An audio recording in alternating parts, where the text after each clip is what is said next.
face à Michael Debève. Et l'égalisation, un but partout. Et le public lensois qui reprend espoir, contre-pied parfait.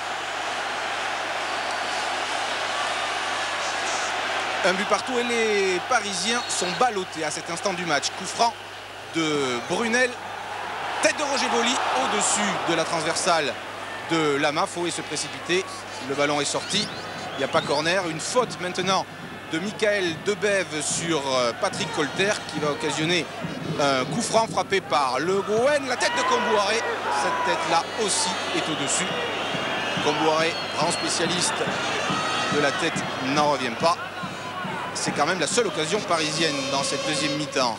On va retrouver Oruma qui n'a pas pu profiter de ce ballon mal contrôlé par Roche. Toujours un but partout. Lama s'énerve, il a raison. Les Parisiens perdent beaucoup de ballons comme sur cette action avec Roger Boli qui déborde Francis Liasser. Boli, petit pont sur Alain Roche. Boli qui a un petit peu trop poussé le ballon. Et une superbe sortie de Bernard Lama dans les pieds de l'attaquant lensois qui a fait un joli numéro. Et grosse partie ce soir, comme à son habitude, du gardien parisien. On est rentré dans le dernier quart d'heure. Maintenant, un but partout. Guérin, transversal pour Colter, qui s'infiltre entre deux lensois. Fait mine de tirer, cherche Wea. Tête de Jean-Guy Oualem, récupération Bernard Alou qui frappe. Et un but extraordinaire du jeune parisien rentré quelques minutes auparavant à la place de Séché. Varmus est pétrifié. C'est le premier but de la carrière d'Alou en première division. C'est pour cela qu'il a fêté de manière si originale. On le revoit, une lucarne, une frappe splendide. Bernard Alou, 19 ans, d'origine ivoirienne, qui joue habituellement en National 2 et qui fête ses buts à la façon du Mexicain Hugo Sanchez. Et c'est vrai qu'un but pareil, on ne peut pas lui reprocher de le fêter de cette manière. Attention, frappe de Boli, Oruma et parade de Bernard Lama. Les dernières minutes sont à l'avantage des Lensois. Corner de Dalé, tête de Wea. Les Lensois se précipitent et but de Joël Thierry, mais on a entendu le coup de sifflet de Monsieur Colombo juste avant. Monsieur Colombo refuse ce but. Il nous dira qu'il a vu une faute des attaquants lensois sur Bernard Lama. Au ralenti, il semble que ce soit plutôt George Weah qui fasse trébucher le gardien parisien. 2-1, le score ne bouge pas. Victoire du Paris Saint-Germain. 2-1, c'était le score de l'an dernier. La joie. Brian Jensen est qualifié. Ce libéro danois de 26 ans, 6 fois international, vient tout juste de remporter avec Brøndby le titre de son pays. Manchester City le courtisait, mais lui courtisait la France. Rennes a décroché le prêt et espère avoir enfin trouvé le pilier stabilisateur d'un dolmen défensif jusque-là branque-ballant. Mais voilà un défenseur qui sait également prendre des risques offensifs. La reprise est, il est vrai, plus spectaculaire que dangereuse. Rennes entame bien la partie et profite des rares cafouillages de la défense lensoise. Illustration ici avec cette terrible reprise d'Ulrich Le Pen. Wormuz se chauffe les gants et rassure des Lensois qui n'évoluent ce soir qu'avec un seul attaquant de pointe. Boli, Thierry, lui, est sur... qui ne les empêche pas d'obtenir des corners. 20e minute de jeu, Fugier en détournant dans l'axe où surgit Michael Debève, frappe comme elle vient pour un but dont les lancements ont décidément le secret. Ils ont déjà marqué à Nice, Bordeaux et Bastia dans des conditions quasi identiques. Et quand on connaît la solidité de leur défense, on mesure désormais la difficulté de la mission rennaise. Les occasions rennaises d'ailleurs, suite à ce but superbe, tardent à venir. Gourvenec prend tout de même sa chance sur cette ouverture. Ce sera l'une des rares lueurs de la première période. À la reprise, Rennes s'offre un quart d'heure de sommeil, mais le réveil lui est brutal. Centre en retrait pour Carteron qui tente une reprise de volée, mais Varmus lui barre la route de la lucarne.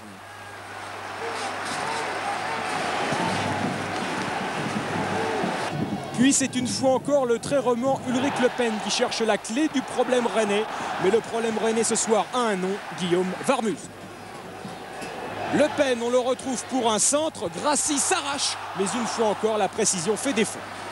Qu'à cela ne tienne, le Suisse remet ça. La tête, cette fois, est plongeante, tout comme l'attitude de Guillaume Wormuz qui détourne en corner. Ainsi s'achève le furieux quart d'heure rennais et Lens mène toujours 1-0. Plus grave, Rennes perd sa cheville ouvrière. Ulrich Le Pen, victime d'un tacle sévère d'Arsène. Lens défend bien, c'est vrai, mais a déjà pris cette saison plus d'une cinquantaine de cartons jaunes. L'enthousiasme rennais perdure néanmoins. Gourvenec serre sur ce centre. Carteron au second poteau. Cette fois c'est beau, il est tout seul, mais non. Le cadre une fois encore est manqué. Maladresse quand il le tient. Il reste 8 minutes à jouer. Gourvenec à l'affût. Cette fois, il le tient ce but. Mais non, car Warmuz le salue bien. Véritable sans faute du gardien lensois. Rempart infranchissable et artisan premier de la victoire lensoise de la saison à l'extérieur.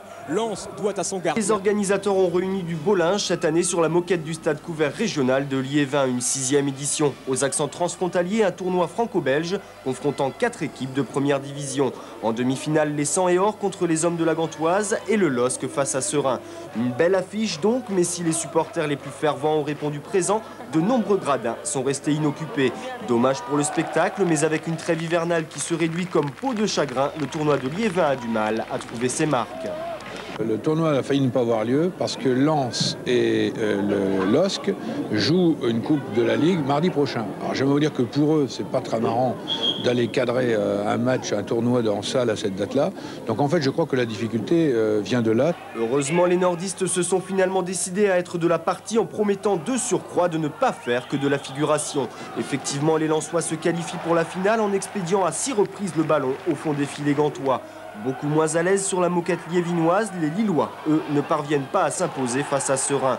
Le spectacle pourtant reste au rendez-vous grâce notamment à l'incroyable Monsieur Wurtz. Que l'on me fasse encore confiance alors que maintenant j'ai 53 ans, c'est une fantastique motivation et c'est vrai que je me réjouis un peu à la fin de l'année, chaque année lorsqu'il a lieu, de venir ici pour vivre une belle soirée de football et en ce qui me concerne aussi pour transpirer si possible au cœur de l'action. Les hommes du LOSC ont transpiré eux aussi pour décrocher la 3e place, mais en vain, la réussite n'était décidément pas de leur côté et ils repartent avec la cuillère de bois. Il est vrai que le football en salle est un exercice redoutable et particulièrement pour les gardiens de but. C'est beaucoup plus rapide, beaucoup plus rapproché, c'est beaucoup plus de réflexes. Mais ça fait du bien, on transpire, on sue, on est beaucoup plus attentif, pas plus attentif, on est plus sollicité qu'en match. Et tout est très bon pour la préparation.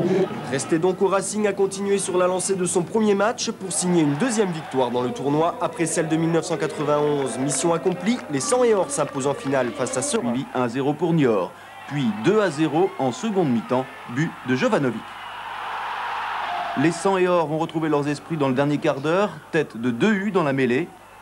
5 minutes plus tard, pichenette de Thierry qui ramène les deux équipes à égalité de partout. Le même Thierry qui offre la victoire à Lens à 2 minutes de la fin. Le Racing l'emporte. Depuis le 22 octobre dernier, alors Bolly en redonne dans le signe de croix. Berg le superstitieux ne pipe mot. Quant à Mérieux, ça va, il ne cogite pour l'heure pas trop du bonnet. On est chez nous, c'est vrai qu'on devrait s'imposer, mais je pense que ça va partir de ce soir. On va commencer à renouer avec la victoire, comme l'année dernière. On sait que les attaquants lensois sont en forme. Oui, toute l'équipe est en forme, mais il suffit de trouver l'amalgame et à partir de là, si le match commence bien, un bon esprit, je crois qu'on peut réaliser quelque chose de correct. Mais d'occasion, en ce début de match, il n'y en aura point. Il faut attendre le quart d'heure de jeu pour assister à la première combinaison. Bolly, Thierry, mais Flucklinger, le gardien montpelliérain, s'interpose avec sûreté. 27e minute de jeu, maintenant on retrouve Mérieux à visage découvert pour un coup franc qui termine sa course dans le petit filet. Dommage car les coups de pied arrêtés, voilà sans doute la solution pour surprendre une défense très regroupée. Il y a aussi le départ à la limite du hors-jeu, illustration aussi avec Thierry servi magnifiquement par Mérieux. Frappe de l'avant-centre ivoirien, son 9e but de la saison. Blanc lui a été lobé et l'ivoirien permet à Lens d'ouvrir le score. 1-0 à 7 minutes pile poil de la mi-temps. La réaction montpelliéraine ne tarde pas. Franck Rizzetto hérite d'un ballon que tout le monde a oublié, direction la cage de Warmuz. Warmuz dont le sang-froid ne fait qu'un tour. Mais quel tour! Rizzetto n'en revient pas. Montpellier remet ça à l'ultime seconde de la première mi-temps. Fabien Lefebvre en position de centrer, choisit la frappe. Une fois encore, la vista de Warmuz fait merveille. Mais le message est clair, Lens a tout à craindre des hommes de Mézy. Illustration à la reprise sur ce coup franc indirect. Tout le monde passe au travers, sauf Michel Derzakarian, frappe en pivot. Mais sur la ligne veille le vigile Jean-Guy Wallem. Lens procède désormais en contre. Thierry s'échappe, Carotti le rattrape. Faute sanctionnée d'un carton jaune, le 2e pour le jeune montpelliérain, contraint cette fois de quitter le terrain. Une sanction pas vraiment du goût de Thierry Lauré. Il vient parlementer avec Monsieur Leduc. Le jeu reprend quelques secondes, mais seulement car le ton monte et pour la seconde fois le rouge est mis. Il reste plus de 20 minutes à jouer et Montpellier est réduit à 9. Lens s'en donne alors à cœur joie, tel Oruma qui ici frappe à ras du poteau de Flucklinger. Oruma, on le retrouve cette fois au centre, amorti de la poitrine de Joël Thierry vers Bolly qui prend sa chance dès 20 mètres, mais la frappe est au-dessus. Montpellier sort par éclair de sa coquille. Rizzetto sur la droite cherche un partenaire démarqué au centre. Il n'en voit pas, alors il prend sa chance. Le ballon contré revient dans les pieds de Sanchez qui frappe incroyable du bout du pied. Et le but pour Montpellier. Montpellier qui, bien que réduit à 9, parvient malgré tout à égaliser. L'incroyable s'est donc produit en infériorité numérique.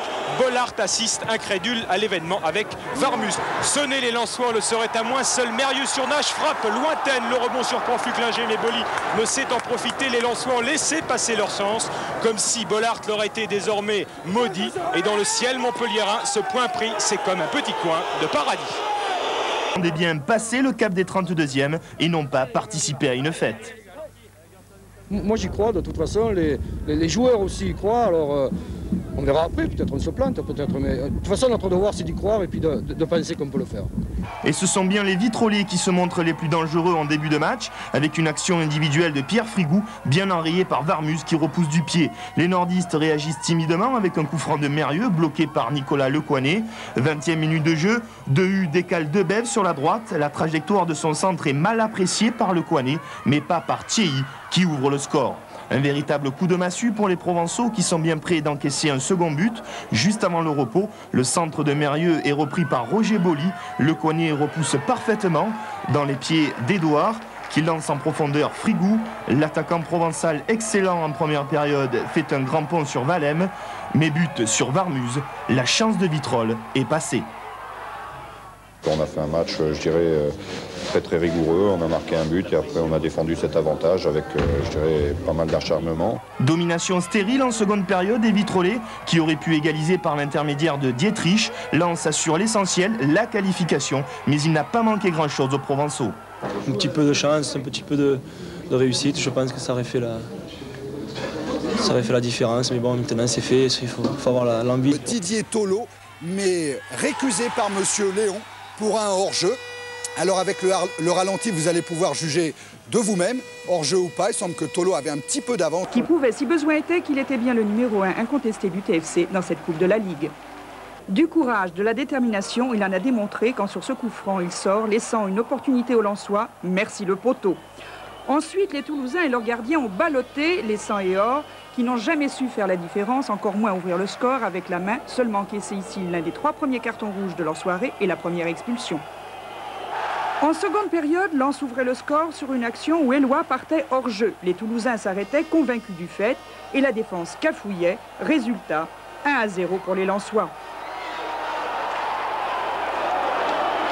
Le TFC allait être finalement récompensé lorsque Thierry Moreau passait à Roman Salone, qui lançait Franco Calderaro sur sa gauche, 1-1 à la fin du temps réglementaire. Mais dès le changement de camp, Olivier Piqueux portait le TFC à 2-1. Quant à M. Harel, l'arbitre, il se laissait prendre au cinéma des Lensois et accordait maintenant un pénalty pas du tout mérité. Un pénalty qui sera tiré par l'ancien Toulousain, Michael Debève. Il n'était que le prélude de la série qui devait suivre, où Cédric Dehu sera le seul Lensois à pouvoir tromper Alain Casanova. Alain Casanova, véritable séducteur du ballon. Celui-ci, en effet, à 3 reprises, viendra finir dans ses bras. 2 tirs à 1 pour les Toulousains en fin de rencontre. Ils sortent ainsi le détenteur de la coupe. Et ce sont les Lensois qui s'évertuent les premiers à repartir du bon pied. D'entrée, Boli obtient un coup franc bien placé. Dehu à la frappe et Letizy immédiatement dans le bain. Letizy désireux d'oublier au plus vite les 4 buts encaissés face à Strasbourg. À Lens, vous l'avez dit Thierry, il y a beaucoup d'absents. Les jeunes ont ainsi une bonne occasion de montrer leur qualité. Eloi pour Brunel, voilà 2 joueurs qu'on connaît assez peu. Ils n'ont que quelques matchs derrière eux. Brunel centre, Eloi encore dans la surface, un ballon qui traîne, Debève se jette et c'est l'ouverture du score, 1-0 après seulement 4 minutes. Un Michael Debève décidément en pleine réussite sur les 4 buts marqués cette saison. 3 l'ont été dans les dernières semaines. Les Niçois qui accumulent les fautes près du rectangle, encore un coup franc bien placé. Et Letizy évite le chaos. La frappe de Mérieux était encore cadrée. Un nouveau coup franc pour Mérieux, a priori moins dangereux. Il est excentré et pourtant le ballon rebondit sur la barre. Une frappe remarquablement travaillée. Et tout cela s'est passé en moins d'1 quart d'heure. Après ce début en fanfare des nordistes, Nice réagit avec ce contre-mené rapidement et un tir qui s'écrase sur la transversale. L'auteur de la frappe, c'est le Libérien Nagbe, et pour son 100e match en première division, Varmuz n'est pas vraiment malheureux. Une alerte sans conséquence donc, mais il ne faut pas se relâcher. Frappe de Debev, et pour la 3e fois de la première période, la barre tremble. Le gardien a compté sur sa bonne étoile, il n'a pas esquissé le moindre geste. Qui sait, c'est peut-être le jour de chance des Niçois. Un ballon perdu par Brunel, un centre au cordeau de Tatarian, repris par Chaouch, et c'est l'égalisation surprise. Un partout après 36 minutes. Chaouch, lui aussi en pleine réussite après son doublé de la semaine dernière. Il profite d'une hésitation de Dehu au centre, qui n'a pas osé intervenir. C'est son 7e but de la saison. Tout est donc à refaire pour Lens. Letizy relâche le ballon, c'est la panique. Et Martin sauve sur sa ligne cette tentative d'Éloi. Éloi que l'on va retrouver à quelques secondes de la mi-temps. Dribble chaloupé dans la surface. Un cadeau royal pour Arsène. Mais le Malgache n'a pas marqué depuis 3 ans. Et ce n'est pas encore pour cette fois. On va retrouver les mêmes protagonistes en deuxième période. Éloi, un des meilleurs Lensois pour Arsène, et le sauvetage de Letizy. Une action qui intervient en pleine période de doute pour les nordistes, très fébriles depuis l'égalisation niçoise. Leur deuxième période est très hésitante, les occasions rares, ça sent le hold-up. Il reste 8 minutes, Collet s'échappe, face à face décisif, et le pied de Varmuz fait la différence. Le ballon file au ras du poteau, Lens l'a vraiment échappé belle. Plus que 5 minutes, Dehu, le libéraux, monte aux avant-postes, relais, double 1-2 avec Roger Boli, la frappe et le but au moment où les supporters n'y croyaient plus, 2-1, et la réussite retrouvée de Roger Boli, meilleur buteur du championnat l'an passé. Il n'avait plus marqué depuis 3 mois, un poteau rentrant parfait. C'est aussi... Quête de Varmuz, nouvelle occasion aux Serroises au cours de ce match, elle est signée Moussa Saïd du gauche, et une nouvelle fois un très grand Guillaume Varmuz. On a vu ce soir 2 très bons gardiens. Hop, main gauche, il fallait la sortir. Lens est bien revenu en fin de match avec notamment Roger Boli là, qui a peut-être une balle de match, et superbe intervention de Fabien Cole. 0-0 à la fin du temps réglementaire après 120 minutes de jeu. On en vient donc au tir au but. Et là, Éloi, bing, sur la transversale. On respire côté Auxerrois, on est inquiet côté lensois. Suspense. Sylvestre, super barré de Varmuz. Roger Boli, et là, Fabien Coul intervient. Si Sabri Lamouchi marque, Auxerre est qualifié. 4 tirs au but à 3. Et oui, elle est au fond. Auxerre qualifié grâce à un étonnant Fabien. L'entraîneur lensois, il les a vus au Havre et reste méfiant, d'autant que seul Bastia et le Paris Saint-Germain sont venus gagner à Geoffroy Guichard. Pendant 7 minutes, les Stéphanois feront tourner le ballon, mais les Lensois restent vigilants. La preuve, ils attaquent, le ballon est contré, et c'est Dehu qui va reprendre ce ballon. Intercepté par Thierry qui frappe et qui ouvre le score. 1-0 pour Lens. 10e but de Thierry cette saison, de fort belle manière. Amorti de la poitrine et frappe immédiate. Imparable pour couper. Lens mène 1-0 après 7 minutes de jeu. Réaction quasi immédiate de Saint-Etienne avec Ziadi qui récupère ce ballon. Ziadi qui efface Varmuz. Frappe de Ziadi et sauvetage de Wallem. Ziadi avait fait le plus difficile. Il lui manquait peut-être la vitesse d'exécution. Saint-Etienne tente alors de presser les Lensois. Pérez contré par Adjovi Boko obtient un corner. Un corner que va frapper Olanier avec une tête de Moreau et une intervention de Varmuz. La rencontre s'enlise jusqu'à ce rush de Camara. Camara va trouver Pascal Desperoux. C'est fait. Frappe de Desperoux et nouvelle intervention de Varmuz. Une frappe avec rebond qui inquiète quand même le portier lensois. Les Verts accentuent leur domination. Tête de Lanier. Rush de Camara, la lutte avec Magnier. Magnier gêne Camara et superbe sortie de Varmuz. Varmuz un petit peu en colère. Il reste encore 10 minutes de jeu dans cette première période. Talonnade de Mérieux. Wallem trouve à nouveau Mérieux qui frappe et ça rase le poteau gauche de Coupé. Lens mène 1-0 à la mi-temps. En seconde période, on assiste au même scénario. Saint-Etienne s'accroche mais Lens contre. Thierry va décaler Roger Boli. Reprise du gauche et 2-0 pour Lens.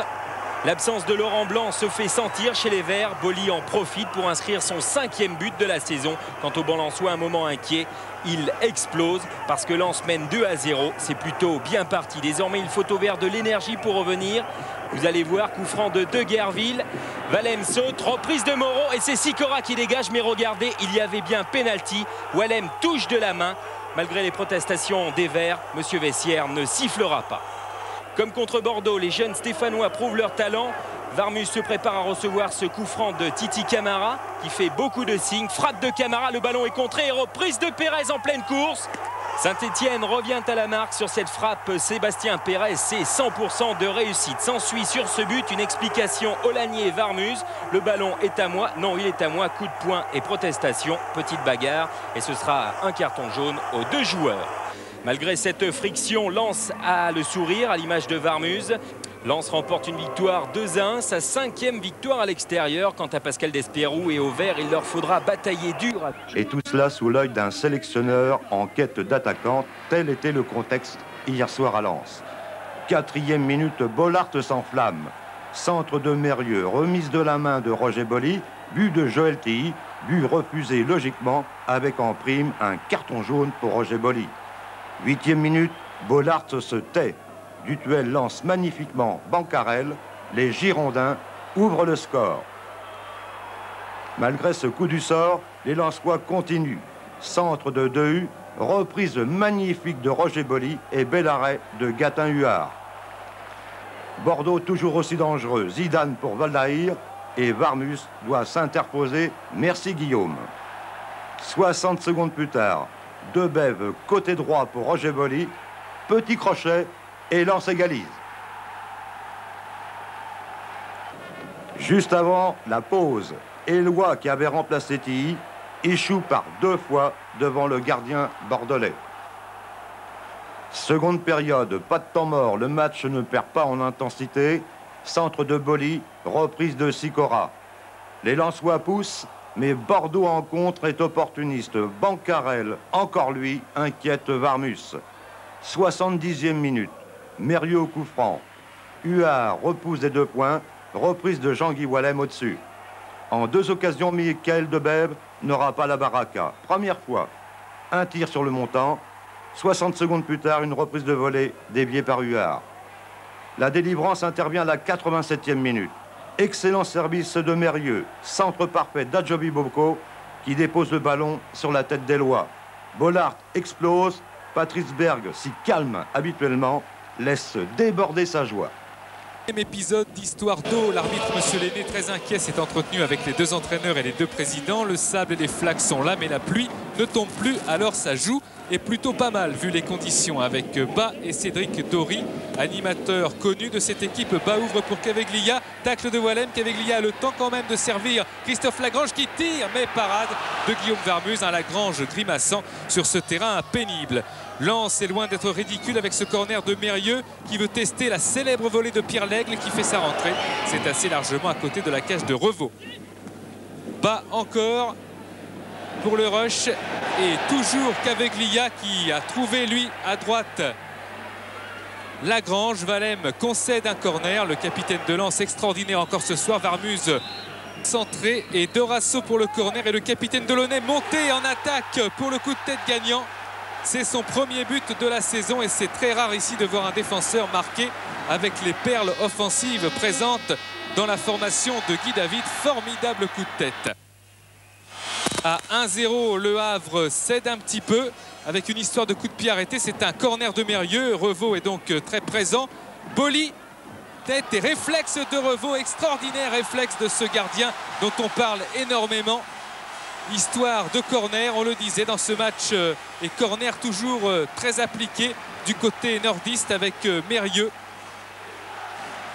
qui lobe la défense et la tête et la parade, le réflexe de Christophe Revaux. Boly est déçu, Mérieux pour le corner, Boly est là, oublié complètement au 2e poteau et dans les 6 mètres.